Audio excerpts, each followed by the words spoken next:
Here we go, another dirt problem. Jane and Peter leave their home traveling in opposite directions this time on a straight road. Peter drives 15 miles faster than Jane. After 3 hours, they are 225 miles apart. Find Peter's rate and Jane's rate. So we're going to start off with our little chart. And I think we know that we have Jane. And we have Peter.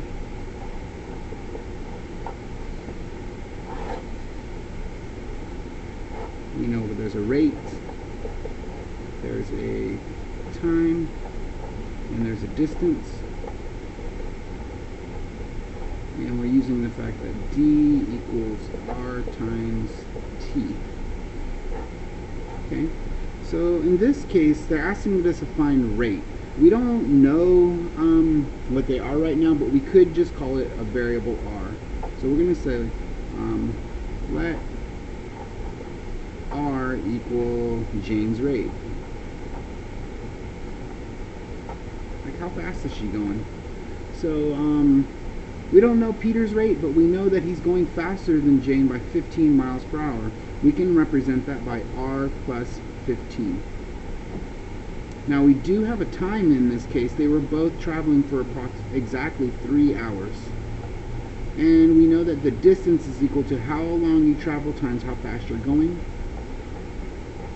And this guy would be 3 times the quantity R plus 15. And now everything is kind of similar here. We just have to set up the equation a little bit differently. Since they're going in opposite directions, we're going to actually add their distance together. Think of it this way. If this is Jane and this one is Peter, he went a little bit faster, so let's draw the line a little bit longer.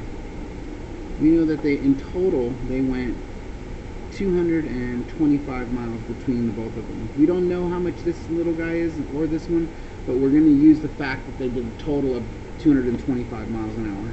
So here's our equation. 3R plus 3 times R plus 15 equals 225 miles.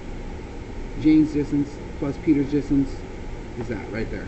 I'm going to solve for R now.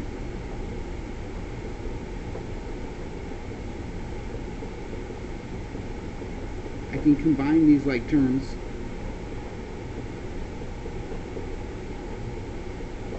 I should subtract away this 45.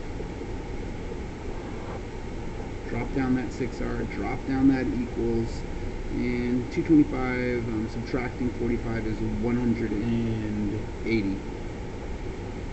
Divide by 6, and R is equal to 30.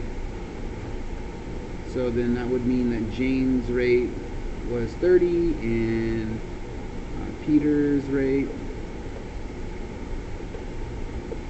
is 30 plus 15, which is 45. Okay, I'm going to back it all out so you can see it. Hopefully I didn't go off the edge of the paper for too long there.